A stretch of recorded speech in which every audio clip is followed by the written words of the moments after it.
Drive Energy Wednesday afternoon. Migsy's back in the dirty jers. I'm still here in Colorado. Nice weather. Feels like way late to be still not having any snow, but we're here.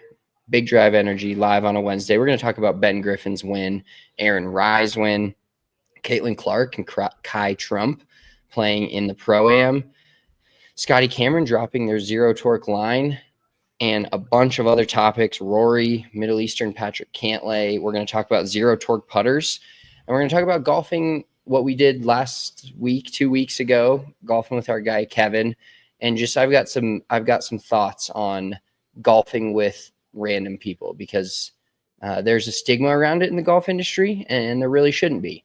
So we're going to talk about all of that, and of course we've got a WTF Wednesday, as always, because our lives are a constant state of WTF. All right, let's tee it up.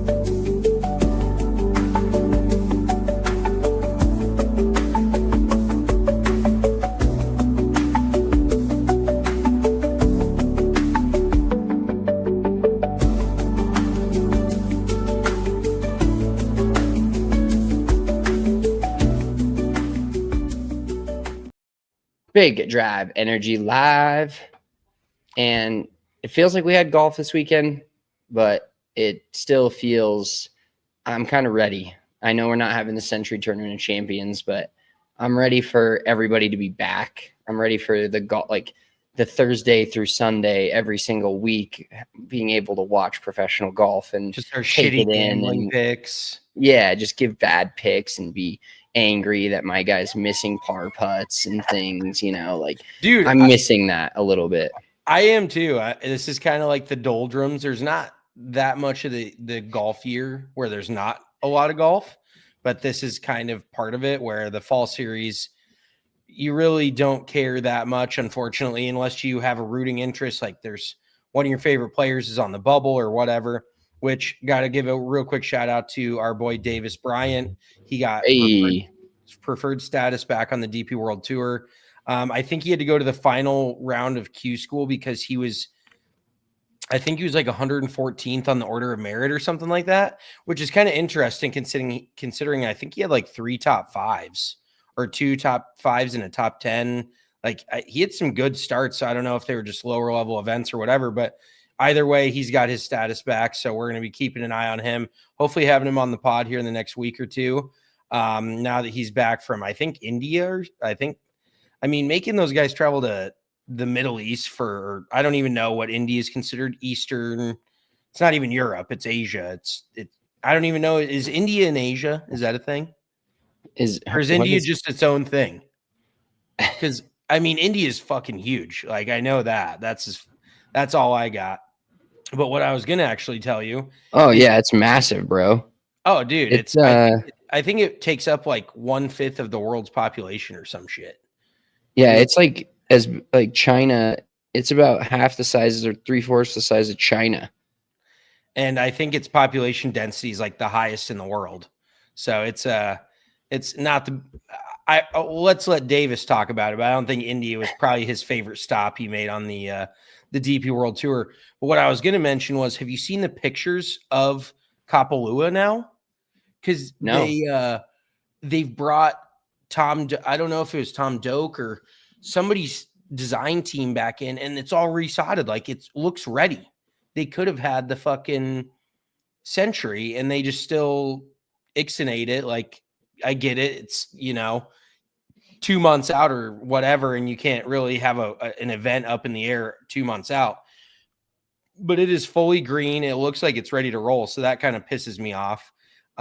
It's just going to be very weird that first week of January not having the Tournament of Champions to watch, and Mark Rolfing talking about, I live in Hawaii, so I'm going to mansplain everything on the wind and the grass and all of that to you because I live here. So I am kind of missing out on that, but I would definitely agree with you. I am at the point in the golf year where I am getting excited for that shit. We are in the midst of football season though, so that we've got things on the television, but then the real scary hours are like when football, and even I don't even want to talk about it because we just started, but when hockey and basketball end, that's when I really lean on golf. Like it is Thursday through Sunday on my phone or on the TV, whatever. It's got to be in viewing whatever I'm doing throughout the day. I'm keeping track of my score, my guys, my bets that are one and done. Fucking so.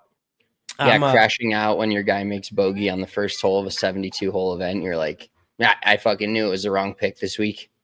Yeah, and honestly, like a little bit of I think I've never actually used any strategy with like gambling or it's just I've just always been a vibes guy, just a huge vibes, seat your pants, figure it out type of dude, get in the trenches. But I think I'm gonna try to do like some research this year. I'm really gonna sit down. Should we clip this? And do you know do you know what like made me realize that is fantasy football wise, I've talked about it on the pod previously, but I used to do research. I used to be, and I'm still very into it, but I'm just kind of resting on like my prior knowledge. And now it has come back to severely bite me in the ass. Did you get stung by a bee or something? Your eyes look like they're about halfway shut right now. Dude, I don't know. I'm struggling to wake up. What is it? 2 p.m. there. It's time to, did you have like, it's gloomy today. It's warmish, but it's gloomy. And that severely, I'm like Eeyore out here, severely bringing down my mood. I feel that. I mean, honestly, I do like the cold weather though. It's colder back here in New Jersey and I'm vibing. It actually feels like the holidays are coming around. I can't stand that 70s in November shit. People are like, "Oh, why don't you like it warm?" It's like I want it to be. Do you know when it can be warm is in February when there's no other holidays, when I don't give a shit. But when there's Christmas coming up, you have Thanksgiving, don't you kind of want to be cozy and a little chilly and like you want to throw a jacket on, you want to live in a hoodie. Like that's just when it's too hot. I was wearing fucking shorts and a t-shirt out in Colorado, sweating my ass off. Like that is not what I am looking for in November and December. So yeah, it's definitely a vibe when it's cold in the wintertime and around the holiday season and there's a little bit of snow. But I legitimately don't think we're looking at any snow for a hot minute. That is cheeks. It's tomorrow and Friday here in Colorado, 70 in Denver, 71 degrees. Next Friday, 37 and raining / snowing. So maybe by next Friday, we'll have a little bit of precipitation on the ground. So if you want the forecast in New Jersey, it's not getting above 55 for the next 10 days, but the low is like 43. So it's staying in that mid 40s to low 50s. That shit is choice. Like that is the perfect fall weather because it's not like it's 20. It's not freezing ass yet, but it's just nice and chilly. I can wear a hoodie and not be like sweaty. But back to the fantasy football thing. I figure that I need to stay current. There's just so many dudes this year that looking back on it, I just made mistakes, and obviously hindsight's 2020.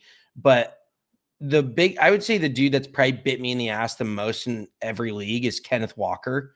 I just blindly thought that he was going to have a good year, and he's been absolute dog water for me.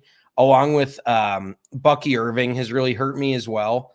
And then there's just a few dudes that have just been like Lamar Jackson in one league has been out and he hasn't been great. Joe Burrow now actually might come back this season, might make a late playoff push, but I haven't been as on top of it as I wanted to be.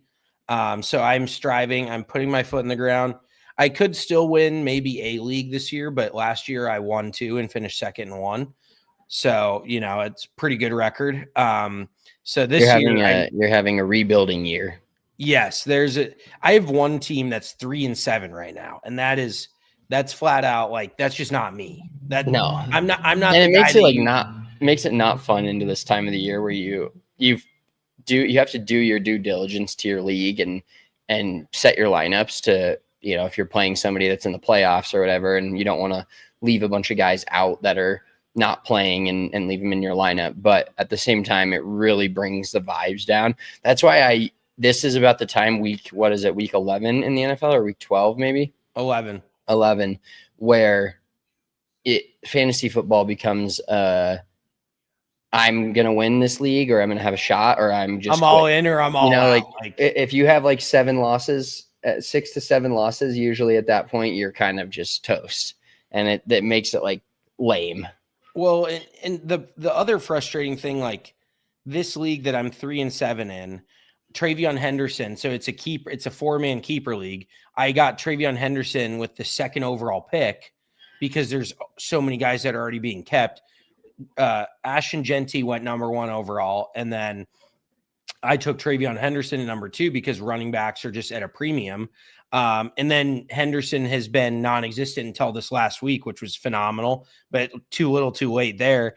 Quinshon Judkins is also on my squad, which actually he's been much better throughout the year, maybe just because he's gotten more touches.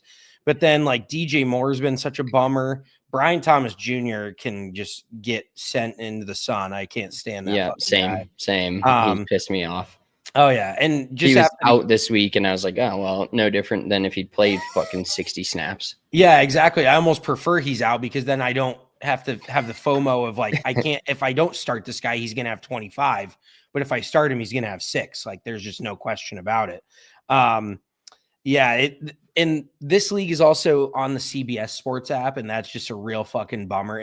It might be the worst app I've ever used. Like, I don't know if worse than Yahoo. Oh, dude, no, I've actually never had a Yahoo Sports. I've never had a Yahoo Fantasy League before in my life. Don't do it. Don't succumb to that. Do you know what the crazy part of the Yeah, I don't blame you. Do you know what the crazy part of the CBS Sports shit is? Is you have to pay to use their site. They actually charge per league. So we pay. I got invited to this league. It was, shout out Chief. I love Chief. I love fucking Skeletor. It's kind of a league that I was grandfathered into, and I was stoked about it. But this CBS Sports app is just maybe the worst app I've ever operated before. Like, it does. I don't even know. Like, I'm looking at it right now. I can't change my lineup. I can't do any of this. I don't know how every league hasn't just gone to Sleeper. Like, credit to Sleeper, they have. After the big fantasy boom, they came along with an app, and it's just so much better than all the other apps that now they're becoming very popular. But it is by far, and I got credit to you, Spencer's credit of the week, because I just love gassing you up on this pod. You were the one that moved this league we're in to Sleeper, and I was a little hesitant at first. It's can't teach an old dog new tricks, and then now I'm like, I wish all my leagues were in Sleeper. Yeah, it's like changing your golf clubs. If you're changing a singular or your irons or something, you want to do it, but you kind of have to just eat shit for a while and not know exactly where all the comforting spots are, because then it'll work out better for you. Kind of a tangent, but speaking of that, I was talking to Dwayne, who's our graphics guy here at the office. We talk about dad stuff and hilarious shit our kids do and decorating our house and all this stuff, but the other day I asked him, we always talk about Ace Hardware candies because every time I go to Ace Hardware, I get loose candies. I feel like is this free? No, it's not free. You buy it. I just feel like I buy candy every time I'm at Ace Hardware because they have such a great selection at the checkout that I always am like, yeah, I need some Australian Twizzlers right now. And so we have these conversations about Ace Hardware and the candy and stuff. But yeah, yesterday I had some dark chocolate covered espresso beans. And I was like, hey, Dwayne, do you want to try these dark chocolate covered espresso beans? And he's like, nah, I'm not really a coffee guy. And I was like, how are you? He's like, I think he's probably 40 or close to 40. I'm like, how are you 40 and you just never, he's like, no coffee. He's like, I don't like beer either.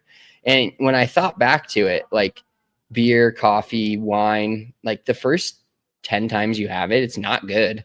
You're not enjoying the taste of it. And when he said that about beer, I was like, yeah, I hated beer when I was 17 too. And then I drank enough of it that it became a thing that I enjoy the taste of. But there are a few things in this life where it doesn't taste good, and you don't necessarily, sometimes you just need it.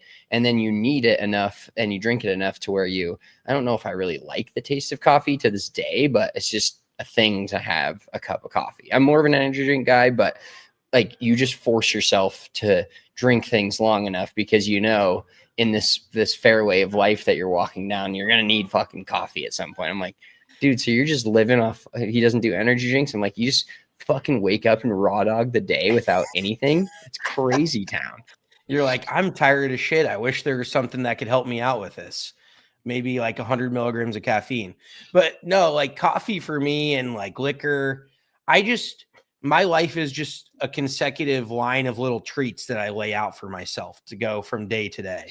Like I wake up, it's like, oh, here's a little treat, coffee to start my day. Then lunch is also a little treat, and just nicotine throughout the day. Like the after lunch zen is just slaps different.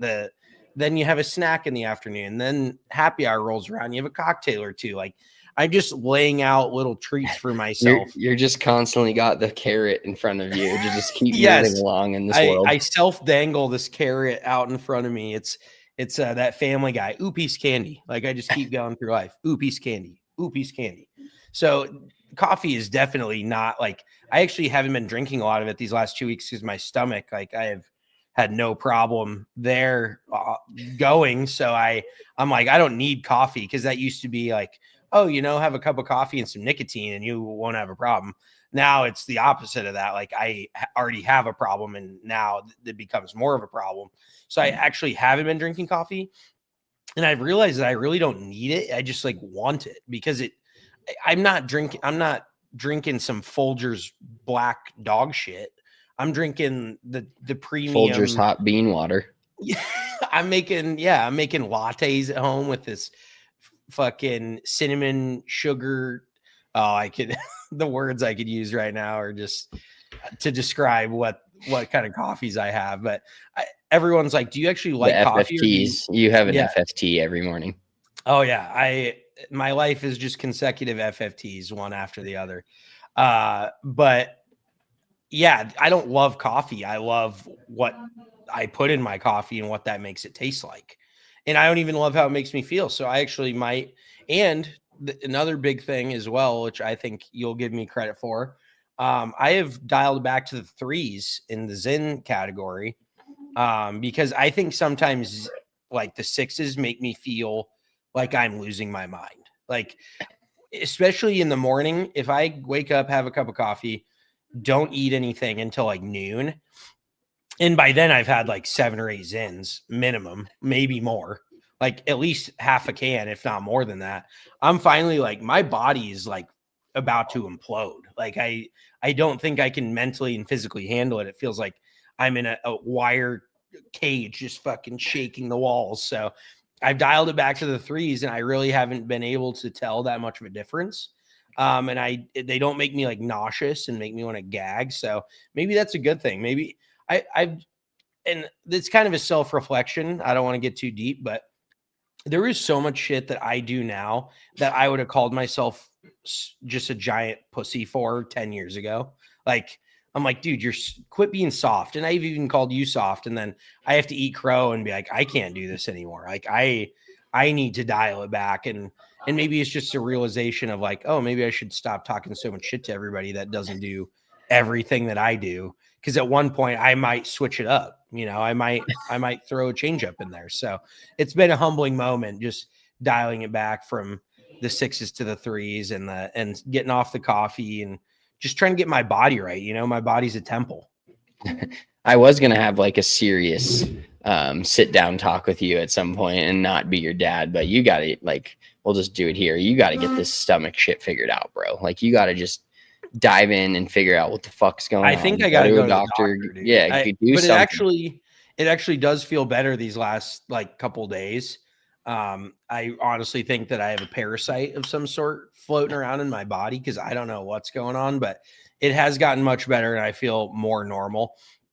I really do think like we take it for granted, obviously growing up in Colorado, but the altitude did fuck me up. And then that sushi tried to put me under. That sushi tried to flat out kill me. And I think That was like 3 weeks ago. I don't know if my stomach is fully recovered.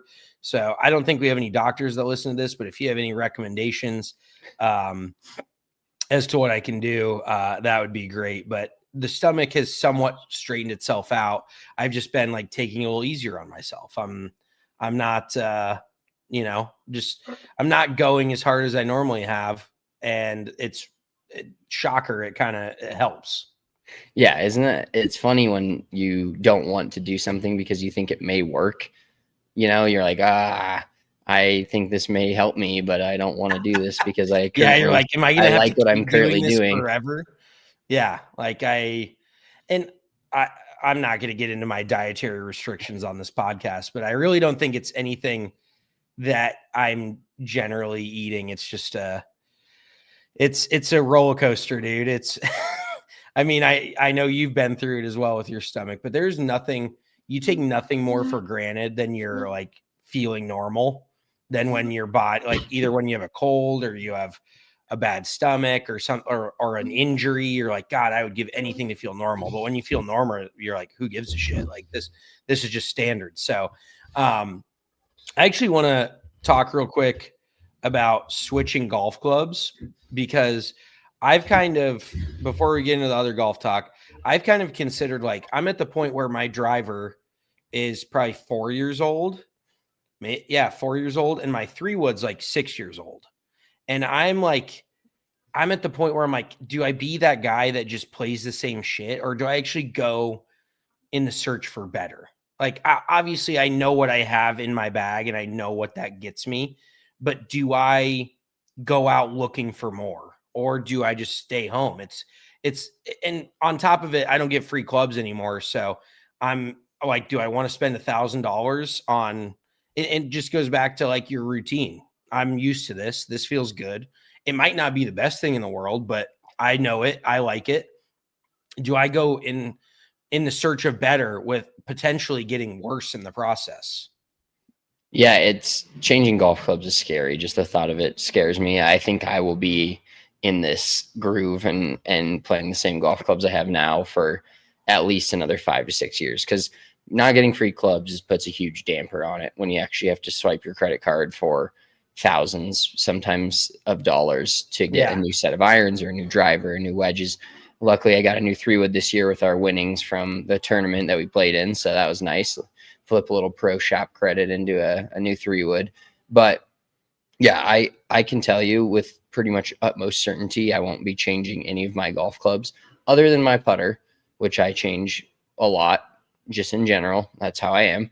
I don't think I'm going to change any of my golf clubs for minimum another 2 seasons of golf, 2 to 3, because I'm just comfortable where I'm at. I'm not necessarily comfortable with my game. I haven't swung. I don't know what the story of my hand right now. Like, I haven't swung a club in a bit. May get into a winter golf league inside out here again. So we'll see if that materializes at some point. But I think it's going to be worse on my hand to be inside than it is outside, like hitting the mat over and over again. I just have that.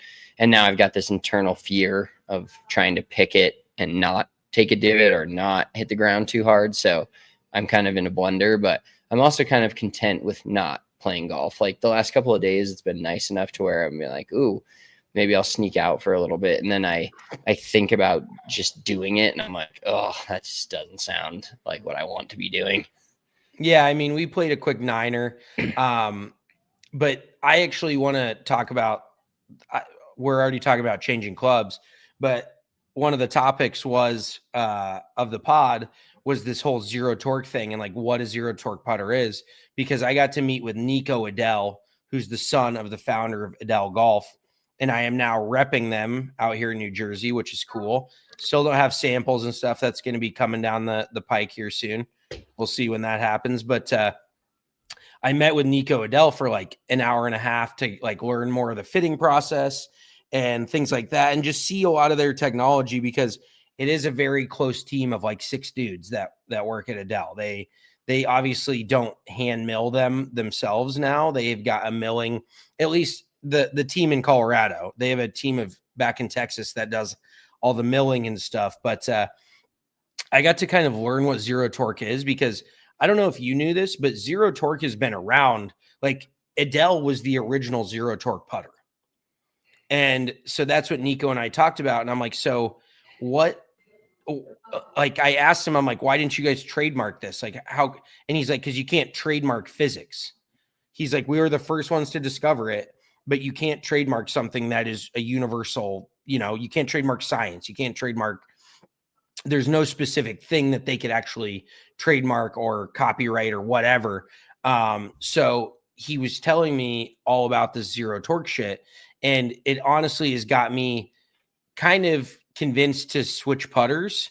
And that like absolutely terrifies me, even more than any other club, because my putter is what you would like to call your wubby.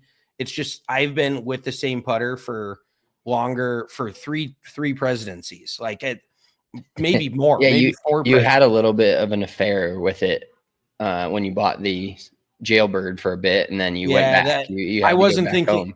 I wasn't thinking clearly. Something hot and new comes along, you give it a few tries and it's fun for a minute, but then you're like, is this really going to work long term? No, it's not. I've got something good that I know, like similar to what we were talking about. I know what I got and it's pretty fucking good. So I'm going to stick with that. But I really do feel like I want to play an Adele putter, because obviously I want to know, and they make phenomenal products. Like some of these new putters they have coming out look unbelievable. It's just me then figuring out like what works for me, what weight works for me. And you know what's actually, so he told me this is a fun fact for all you like golf nerds that love like tinkering with their equipment. So Adele strictly uses a round putter grip on their putter. And I was like, is there anything behind, like, and you know me, growing up, you told me I asked way too many questions. I've always been the dude that asks a million questions because I want to learn shit. And then you wonder why I know all this shit. And it's because I ask a million questions. But I asked him what the thought was behind the circular putter grip, or if that was just something that they, started and stuck with. And they actually did a study.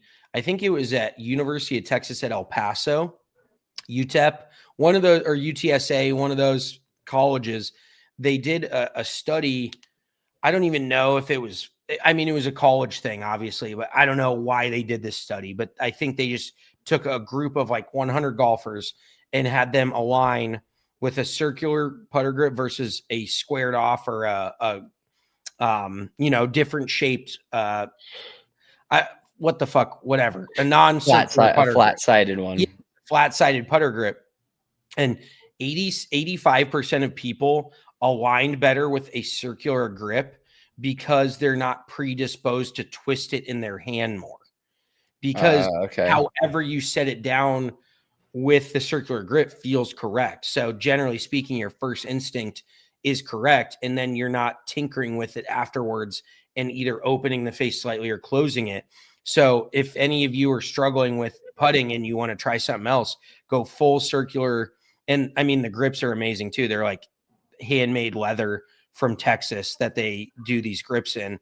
But I'm actually genuinely curious because I've never measured, everybody gets on TrackMan. Everybody, this day and age, everyone has all this technology or they have it at their disposal. Jesus, am I making you fall asleep? No, like you're ready to pass out. Did you take like a Benadryl or some shit? Or you about to fucking pass out on me? But I'm just genuinely curious. I've never really like tinkered with my putting, and I've always thought it was good enough, but I've never like tracked it. I've never tracked any of my stats. So I have no idea. I could be a dog shit putter and just not know it. So I might. I think that's incorrect. I think you're a pretty damn good putter. I would like to think so, but is there better out there? Like this might be my winter of discovery. Like just trying new things, tinkering with new shit. So the zero torque, what is the concept behind it then? So the concept basically is where the shaft enters the head. We're just talking golf here. Yes. Where the shaft enters the putter head is in a spot where everything is equal weighted around that spot. So there's no predisposed notion for it to for the face to rotate open and rotate close. And crazy enough, so Adele is coming out with a putter that is like looks traditional, but so the shaft is more towards the heel. It's not center shafted because that's, all these labs have been center shafted with the shaft moves slightly back in the head to equally distribute the weight around the shaft. But Adele with their technology they're doing not a full heel shaft, but like a traditional plumber's neck, but they're distributing the weight throughout the head evenly they've taken a bunch of weight out of the toe and added it to the heel. So it looks traditional, but it's actually zero torque. So that is they actually have one that looks similar to like my fastback, but it's zero torque. So that is the only way I think I could go and switch putters like to some different, weight distribution or whatever. But I asked him basically, I'm like, so what did Lab do that you guys didn't? And he's like, marketing. That's all it is. Like they had those couple guys on tour and they see those guys playing it. And then, they have a few commercials and it just takes off. And I mean, I don't think we've ever seen a niche putter like Lab take off like ever before. Can you remember a brand that everyone was obsessed with that wasn't a Scotty Cameron or all your mainstay brands aside? There hasn't ever been a putter like Lab that has popped off like this. So we could see a resurgence of Adele putters. Kind of a rising tide lifts all ships type of thing. But I do think that Adele could get back to like the top of the industry, especially going back to the designs that they had previously, because they were like Lab before Lab. So now they're designing stuff that looks super sick. They're doing some like limited drops. And I mean, no free shout outs, but I just wanted to plug that because if I do go to Adele, it's going to probably be a zero torque putter, but I'm going to be like, I'm not just like every other bitch. I'm not just going to have a Lab like everyone else. I'm going to have the cool putter. I'm going to start an Adele trend where everybody's going to want an Adele putter now. You're going to single-handedly start the Adele trend on the PGA Tour, and then it's going to blow up like Lab, and then you're going to be like the best sales rep of Adele in the entire United States. Just going to, you're on the rocket ship, on the fast track to we'll find out. I mean, you got to start somewhere, right?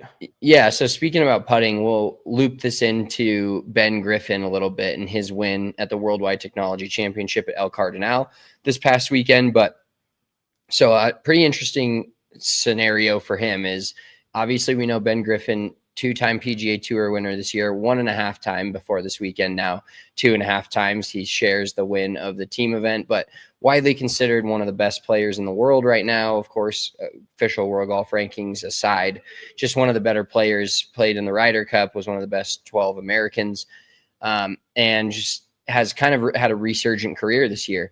And he switched putters this week, right before the tournament, the Worldwide Technology Championship. He switched putters and won with this new putter, which he literally said in an interview. I was reading this article about him winning the tournament. Since he is so, the fall series, we've talked about it, is a lot of guys at 101 trying to make it in the top 100 and guarantee their PGA Tour card for the next year. But Ben Griffin is literally was using this to go play some golf, kind of hone his game or keep it, sharp-ish, if you will, after the Ryder Cup, and kind of a calm off season for him since he's already guaranteed to be in all the signature events next year, etc. But he was like, I'm going to use this time to try different things out. So he tried out this putter, the new Spider X Black, I believe it is, and won with it his first week. And so I did a little research, and he talked about this as well. So he was 19th on the PGA Tour this season in strokes gained putting. What do you think there's 18 players ahead of him on the PGA Tour strokes gained putting for the season 2025. How many of those players played a mallet and how many of those players played a blade? 18 players strokes gained putting ahead of Ben Griffin. I'm going to fall for it and say that I would say it's probably 11 blades, 7 mallet, just because it feels like all the old school best putters. What is your actual? Don't just say what you think it is. Don't pander. I would bet it's probably like 12 mallet, 6 6 blade. Like It's just because 18 mallet, 0 blade. The top no 18 way. putters on the PGA Tour in strokes gained putting all play mallet putters. And he was the best, according to the stats, the best blade putter on the PGA Tour. No shit. Yeah, isn't that crazy? I actually asked RK about that. I gave him the same trivia question I gave you, and I think he said something in the same effect, like 12 blades and 6 mallets. And then I told him, and he was pretty shocked as well. But then he brought up the question, which is a little bit more research and maybe worth doing. He's like, I wonder how many of the 18 are 0 torque mallet putters, which I would imagine, unless there's a couple guys out there playing some, like you do, playing a putter from 2011 or 2012, that a lot of them are, because they're probably the new spiders or the new whatever. But yeah, so I thought that was insane to hear. And I mean, yes, the blades look fucking cool. And yes, I started with one, and I had our Aunt Jan's old Scotty for a long time. I still have one of her Scotties in my, not rotation, but it's in the bag in case it's in the garage bag, the garage staff bag with all the old clubs in case I ever need to get to it. But if that doesn't tell you that you out there listening as an amateur golfer should be putting with a mallet putter, I don't know what can. Because 18 of the top 19 PGA Tour players all playing a mallet putter. It's just a true change in, we've seen golf equipment change a ton. And this isn't really a change. I mean, the 0 torque thing is obviously a new discovery and something new in the game that has changed the way people think about putting or changed the success of people putting. But mallet putters have been around since the start. And it used to be like, oh, that looks dumb, or that's too big, or I can't putt with that. And now mallet putters are essentially taking over the world. They're taking over the golf world. In that, just like you said, blade putting is such an old school way of thinking. We always used to think that if somebody played a Scotty Cameron blade, they were automatically a good player. Yeah, with the silver head cover and the 3 red dots, that was like, okay, you're like, that guy's got it together. So cool. Yeah, this dude is gonna whoop my ass. And now it is just completely switched thought processes where I see a dude with a blade and I'm just like, what do you, it's very along the similar lines where you see a dude playing a set of blades and you're like, why are you doing that? Like, what benefit do you get other than thinking it looks cool? And I honestly just quickly looked through, the guys in front of him. I don't know if there's a single dude that uses a lab putter. Like, I don't think there is. It's just JJ Spawn does, right? Yeah, but Spawn's not ahead of no, I'm just trying to think of like the lab putters that I've seen out on tour. Spawn for sure. Ricky Fowler uses one. Fowler. Okay. I think those were I'd have to look again. I'm sure there's a lot of guys that have, bounced them in and out of their bags, but there's just quite a few dudes that just play like an old gamer. Like, I mean, for example, Matt Kuchar is ahead of him in strokes gained, and he uses a Bettinardi reverse arm lock, like the weirdest looking putter that probably no one else uses. But I actually see quite a few dudes that use probably the TaylorMade Spider. Yeah, the Spider X. So Ben Griffin, they talked a little bit in this article about him going to the black Spider X, and he and Rory McIlroy and Scotty Scheffler, the only 3 PGA Tour players to win 3 times this year, all play the TaylorMade Spider Black X. Wow. So that's the and I just looked up, so lab putters on the PGA Tour: Adam Scott, Will Zalatoris, Lucas Glover, Phil Mickelson from the Live Tour, of course. Byung-Hun An, Grayson Murray, Michael Kim. Grayson Murray is RIP. I know, but he won a Corn Ferry Tour event using a lab putter. Okay, I was like, yo, we're doing Brian Harmon, mostly. JJ Spawn. Brian Harmon plays a lab. That's an interesting one because he used the same like Scotty, I want to say, or Taylor. Was it TaylorMade or was it Scotty? I thought he had like the old big Spider. Like, remember the Spider before it got small? Like the white one that Fisher still putts with? Yeah, I thought he had that. You might be right. Yeah, that's true. But yeah, just to kind of wrap that thought up, golf technology nowadays is just so good that if you're not taking advantage of it, you're literally losing strokes to everybody else that is. So maybe this is my time to go to a mallet? Or is this just like, I don't want to compare it to football, but you know how running backs got very devalued and it's just a trend, everything comes in waves.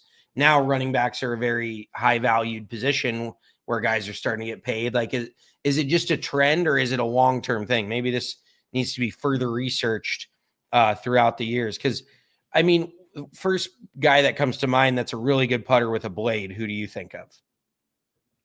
Old Tiger. Yeah, that Tiger's like the first guy, obviously. But other than that, like, I mean, Corey Pavin was really good back in his day, putting with a bullseye. Ben Crenshaw, it was just different. Like back then, they really didn't have mallets. They didn't have that technology. But yeah, I don't really think of any other dude that putts with a blade right now that's just a world beater. Yeah, well, clearly none of the top 19 players on the PGA Tour are now putting with a blade. Valid. But yeah, shout out to Ben Griffin. I mean, just he's getting married next month, so he's got 3 PGA Tour wins and going off to get married. Another winner we had this week is Aaron Rai. 2 gloves, Aaron Rai. Every time he wins or is in contention, there's just memes of like Aaron Rai is your typical amateur at the golf course. He's got 2 gloves on. He's got iron covers. I guess he's got a TaylorMade, a 7-year-old TaylorMade driver that he plays. And he beat Tommy Fleetwood in a playoff. And I was thinking about this. It was funny because we did the, this is just how we're getting older. We did the graphic, our sick, thumbnail for this YouTube video was Aaron Rai and Ben Griffin, and it said Young Guns. And I was like, really, how young are they? And Aaron Rai's 30 and Ben Griffin's 29. And I was like, well, they're not really that young, but they're younger than us. So that's it's just, we're there, dude. We're there. Yeah, no shit. I mean, I kind of thought about that as well. I'm like, shit, neither of them are that young. And actually, I got to mention this about Aaron Rai because Monday qualifying info always talks about this. And this, Aaron Rai is a dime a dozen. For every dude who's won on the DP World Tour or the PGA Tour, there's 100 guys out there that are still chasing it on the mini tours, and more power to you. But there's a lot more guys that have failed than succeeded. Let's put it that way. But Aaron Rai's first year as a professional, he played on a mini tour over in Europe. He played I want to say something like a dozen events.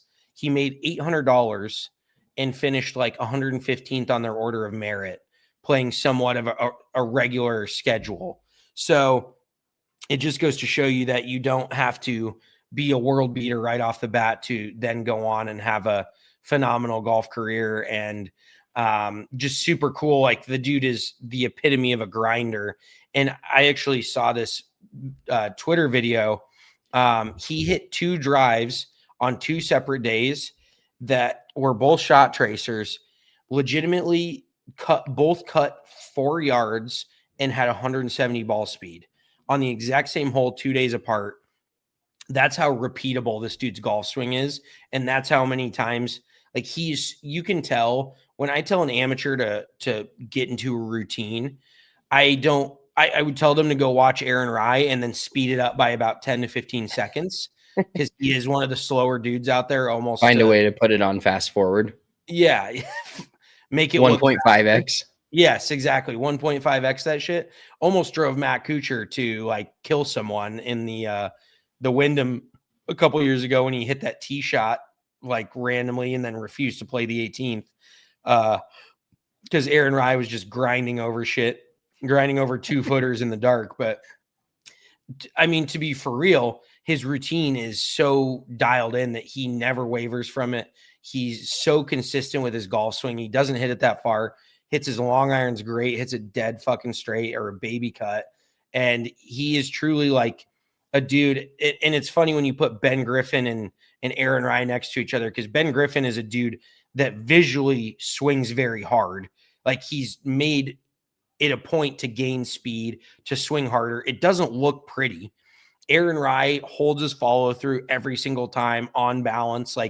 You could just draw a picture of it. It looks the exact same. And they're 2 separate style of player, but they're both 2 of the relatively younger up and coming players that we could see again win multiple times, this upcoming season. And are kind of dudes that both fly under the radar. I would say probably Aaron Rai more than Ben Griffin. but they're two phenomenal players with two completely different styles. Yeah, and that's what's so fun about golf in general is the fact that there's so many different ways to get there. Like yes, different running backs in the NFL look relatively the same, but different. There's quarterbacks there's definitely different types of them, but they're mostly the same type of athlete.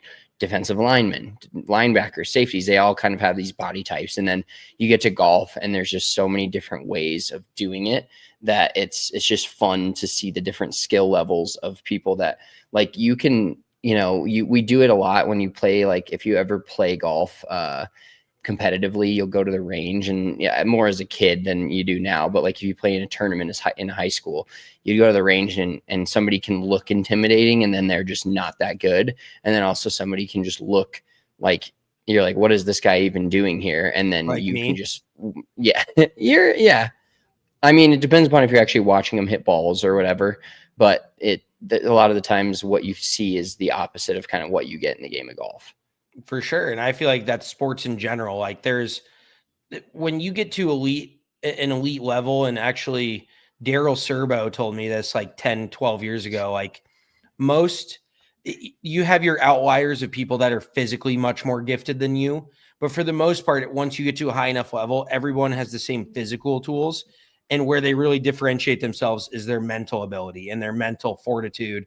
And that really reigns true. I mean, especially in golf, because it's such a long game. You're thinking so much, and you just have to be mentally on another level in order to get to this place. And that's why guys like Davis Bryant are so crazy, because golf definitely feels like a sport where you have to work your way there to get to the mountaintop. You don't just shoot to the top of the mountain, unless and even Scotty Scheffler is out on tour for 3 or 4 years before he had this breakthrough, and now he's the best player in the world. Unless you're a guy like Tiger Woods, which comes around once every, maybe twice a century. Golf definitely feels like the sport where you have to work your way to that mountaintop, and to have the mental fortitude to just get there is really what separates the men and the women from the boys and the girls. You gotta be on another level mentally. Yeah. Let's talk about, so Darren Rai obviously won on the DP World Tour this past week. Their Race to Dubai championship is this weekend. So the top 50 players in the DP World Tour. I wanted to ask you, do you think that if you're a DP World Tour player that plays almost basically exclusively over there, do you think it's annoying that Rory McIlroy has like an 800-point lead in the Race to Dubai and will probably win it again this week? Do you think that takes some shine off of it? Do you think we should not necessarily ban these players because there's a pathway, for God's sakes, from the DP World Tour to the PGA Tour? But I feel like, I don't know. To me, maybe they weight it differently. I don't know how to do it, but to me, it seems like a little fucked up that Rory can win. And real quick, I'll throw this up on the screen. This was an insane photo from this weekend. That is Patrick Cantlay. I don't understand how that is not Patrick Cantlay, but a Rory tweet, honored to spend time with Hamdan Mohammed today. Dubai has been a huge part of my career, and the people in hospitality continue to make it one of my favorite places to play. Well, yeah, when you win the DP World Tour every single year and barely play in half the events, I don't see how you couldn't love it there. And he probably gets treated like fucking absolute royalty. I mean, they have legit royalty there, no kings, but yeah,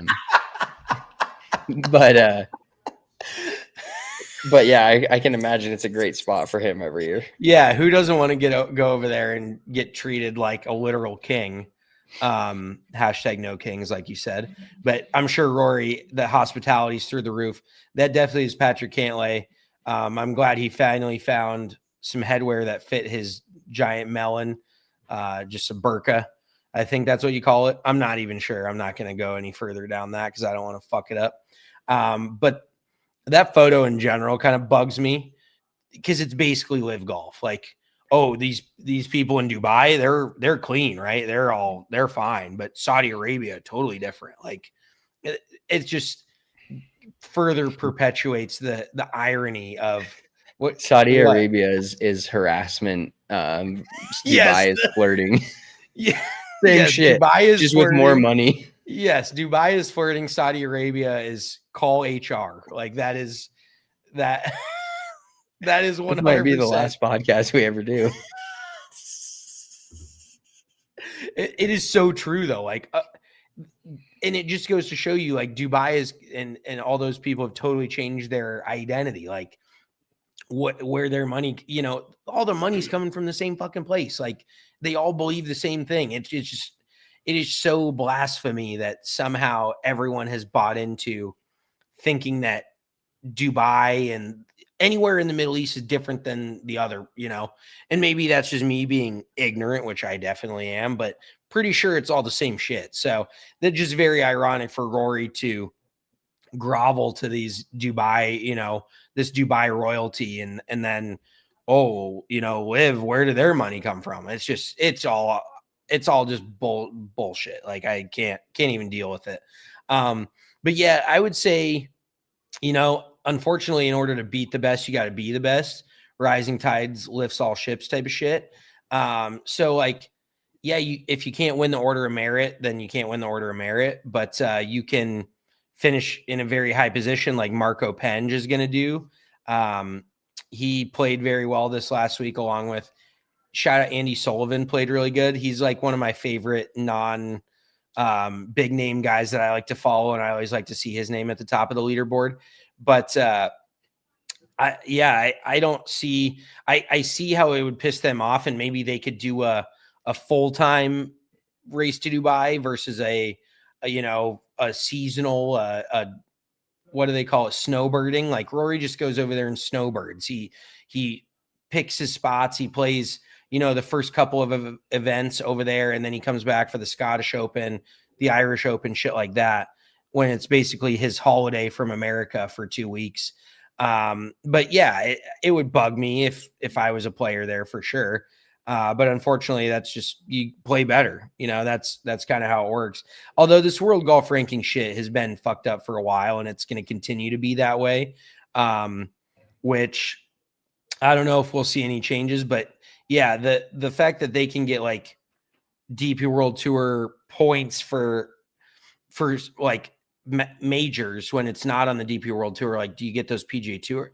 Like, can you earn the same status at majors onto the PGA Tour that you could earn on the DP World Tour? Does that make any sense? I think so.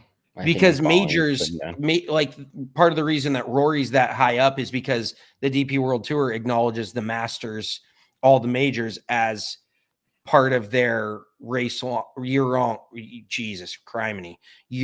race, I'm pretty sure. Whereas I don't think the PGA Tour does, but I could be totally wrong. I don't know. It's just an interesting thing. But yeah, it feels like 3 or 4 dudes that play part-time on the DP World Tour always end up at the top of the Order of Merit. And you're like, how the hell did this happen?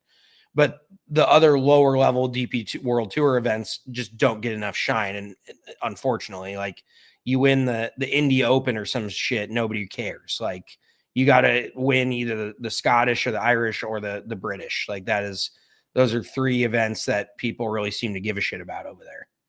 Yeah, and I would piss me off if I was a DP World Tour player just grinding out there, and then I'm like, oh, I have no chance to win this tour that I've been on all season because Rory's snowbirded over here and won 4 or 5 events. And did you know he shot his lowest this past weekend? He shot his lowest ever DP World Tour round with 62.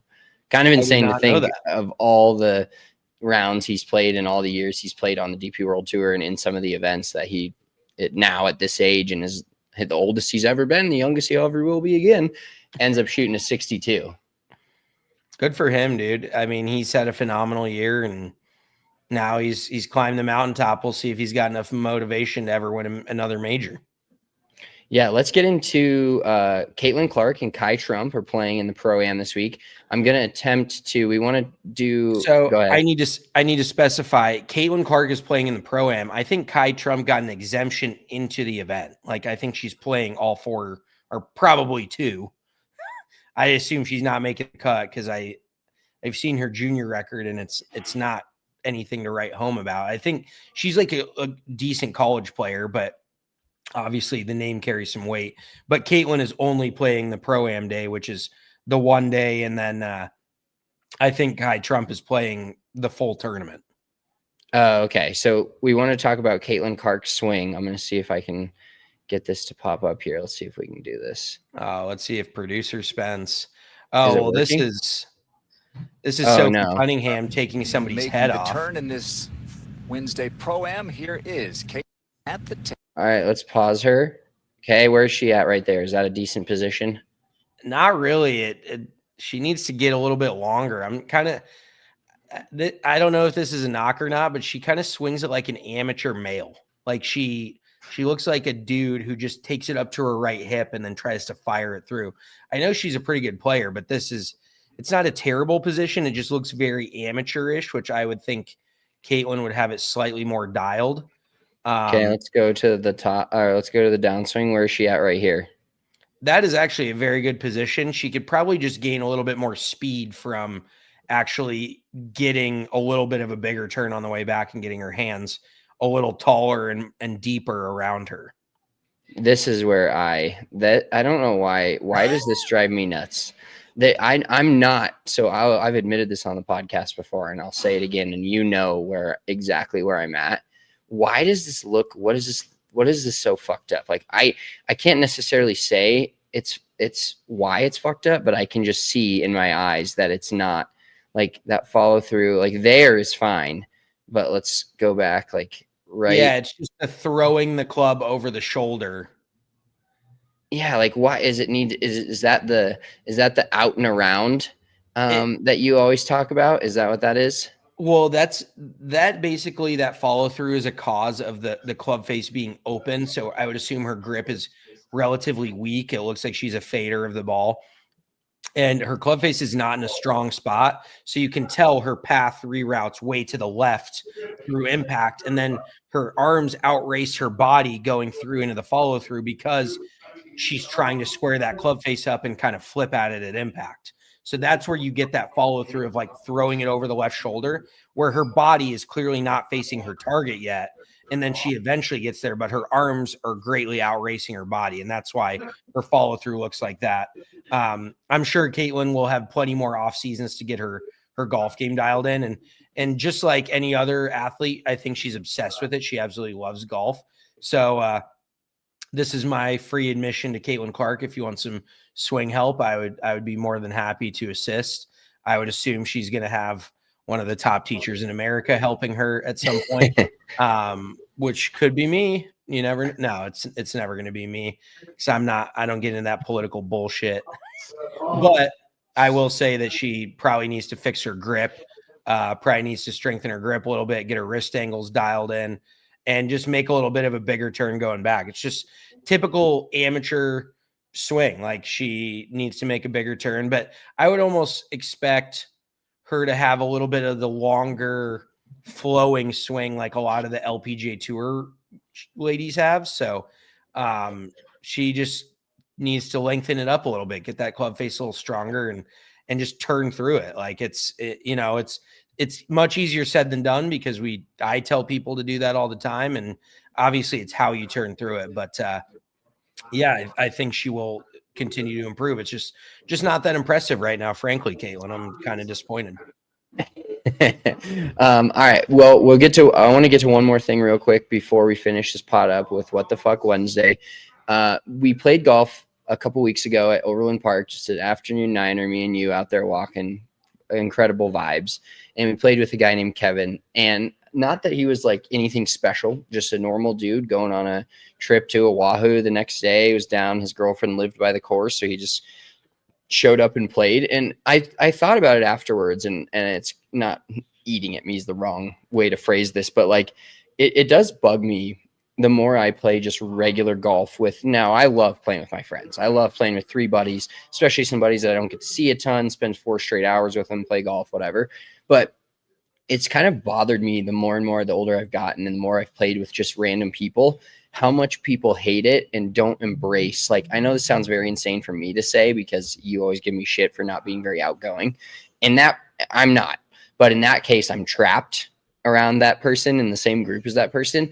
But once you like, I love asking other people like that once you get kind of comfortable with them and realize, because there are some assholes out there and there are people that suck. So I'm not totally discounting the fact that people don't want to play golf with other people due to the fact that there's a chance they're an asshole and they suck. But most people are just playing golf and having a good time. And then you start asking them questions and they just do interesting shit, or they're from an interesting place, or they have an interesting story. And it just kind of like was like, this dude, I don't even know his last name, no clue who he is, but just shout out Kevin and shout out playing golf with random people, because it really is fun to meet those kind of people from completely different walks of life, but you spend, the same 2 hours, if it's 9 holes, or 4 hours or 5 hours, whatever, in the same area and just being company. And then you may never see them again, never talk to them again, never know where they're going, never know where you're going. But I just think it's cool. And it makes me kind of sad that more people don't embrace that more often. For sure. Yeah. And it's all just a mindset. It's how you look at it. Like you said, if you show up to the first tee with 2 other strangers and you're excited to meet them and, get to know them a little bit, then there's a good chance you have a great time. I mean, there's still a small chance you have an absolutely terrible time. That's always on the table.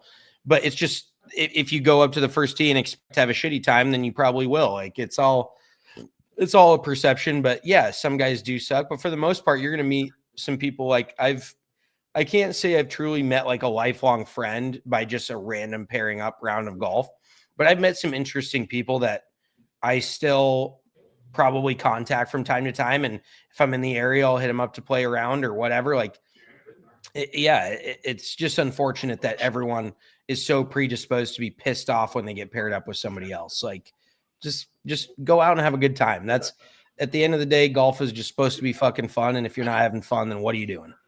Yeah, 100%. All right, let's finish this pod up with WTF Wednesday, as we always do. I'm going to put on some music. I've never done this before. WTF Wednesday. We're probably going to get trademarked. No, this is from StreamYard, so we're safe. That's great. Yeah. So my WTF Wednesday actually happened this morning. I've got 2 things. Number 1, I went to the gym today to take a shower, is what it amounted to, because I went to the gym, the rec center right by my work, right before I had to go into work. I had about an hour and a half, and I go to the gym, and the whole rec center, the whole lifting floor, all the bikes, everything closed from November 10th to December 1st. And I thank God I didn't take pre-workout, because I would have had to do something. I just rolled in there and I just wanted to do my Wednesday typical cardio day, 10 minutes of a bike, 10 minutes of elliptical, 10 minutes stairs, whatever I do, just random easy cardio stuff, but feel good about myself that I got a workout in. And I ended up just walking in, looking, and I needed to shower before workout or not. So I just went down in the locker room, took a shower at the rec center, and fucking left. So WTF Wednesday, that was me. And then a special shout out to my kid, who has figured out Alexa completely now, and he only tells her to play like 4 or 5 songs.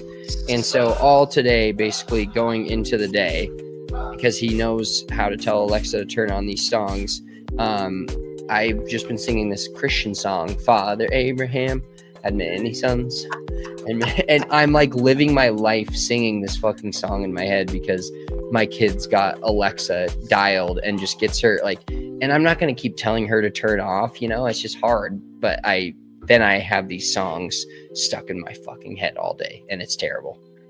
Yeah, you need to unteach him how to do the Alexa thing, because that bugs the shit out of me as well. Like, you should. That's why they didn't make voice activated things in the first place. Like, it just shouldn't be a thing. My WTF Wednesday is just personal space in like the airport, on planes. People just have no respect for other people and just zero self-awareness, which doesn't come as a shock to anybody. But multiple times, like, so I get up to go use the restroom only one time in a 4-hour flight. So good for me. I drink a lot of water when I'm flying, so I had to go use the restroom. And there's like 3 people in line, and this dude is like, comes up and stands right up next to me when there's room on either side. Like, I can feel him breathing on me. I'm like, yo, like, can you give me some fucking space, please? And honestly, if you see a line of, I was the first person in line like after somebody just went in. If you see people in line, why don't you just wait for them to sit down? Like, wait for the line to get shorter. Don't just stack up. This isn't a fucking public urinal. We're all on a plane here. So people are stacking up behind me. I'm like, Jesus. And just the personal space. Then you go to the baggage claim, 0 personal space. People dude, that drives me nuts when people are like, yeah, you can stand 30 feet away as long as you're looking at the carousel and you see your bag, and then you can go up and squeeze in between. But the people that get like shoulder to shoulder with you, just staring at the carousel, waiting for their bag to come out.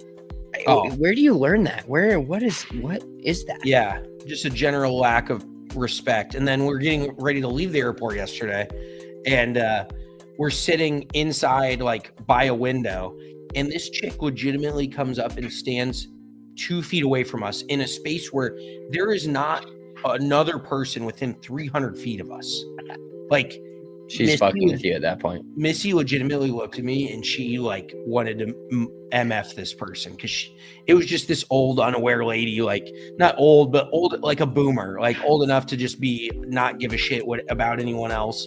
She's just standing there and legitimately like 2 feet away from Missy, and I'm sitting right next to her, and I'm just looking up at this chick. We're just sitting down, and Missy's like, you got to be absolutely shitting me. Like, I was about ready to just go off on this lady for no reason, but it just culminates throughout the day. It's just dealing with the general public on a day-to-day basis is just a nightmare. So that it's not the best WTF Wednesday ever, but just if you're ever at a baggage claim and you get within 3 feet of somebody, realize that there's more room around you and step the fuck back. Like, it's not hard. It's not rocket science. Yeah. That has been WTF Wednesday for this week. Love the tunes overlaying it. Next week we might try acoustic cinematic or into great space. Production value on Spudsy's part. Our production value. I shared the screen with Caitlin Clark Swing like we are fucking on one today. We're basically ESPN. Yeah. We're basically the big four at this point. Oh, shit. Damn. Well, we appreciate you guys all tuning in to Big Drive Energy. If you're listening to this pod on Spotify or Apple Podcasts, give us a thumbs up, give us a rating. If you're watching on YouTube, hit that thumbs up on the bottom. We'd appreciate that. We'll be back next week with another episode. We'll talk about the race to Dubai and Rory McIlroy's inevitable win of the Cup, if you will, or the race. He might not win this event, but should be a fun event to watch. Actually, get back into the golf fields a little bit. Top 50 players from the DP World Tour will be out there. One thing I wanted to quick mention that I forgot. Just want to shout Aaron Rye, his win. He had 2 months off before this, and just walked in and beat Tommy Fleetwood in the playoffs. So another impressive thing from DP World Tour. And I know you're a big DP World Tour slut, so we'll give you that on this way to leave out. But appreciate you all tuning in. Make sure you follow us on all the socials at Big Drive Energy, Big Drive Energy Golf on Instagram. I'm at Big Drive Spence. He is at Big Drive Mitch. Tune in next week, Wednesday. I just got an alert that I have a dentist appointment at 3 p.m. So we may be a bit earlier next week. But we'll let you know. We'll put it on all the socials. Make sure you're following us on there. Have a great weekend. Thanksgiving's coming up. Christmas is coming up. I'm going to be putting my lights up soon, I think. Really get myself in the mood. So enjoy your weekend. We'll talk to you next week. Peace.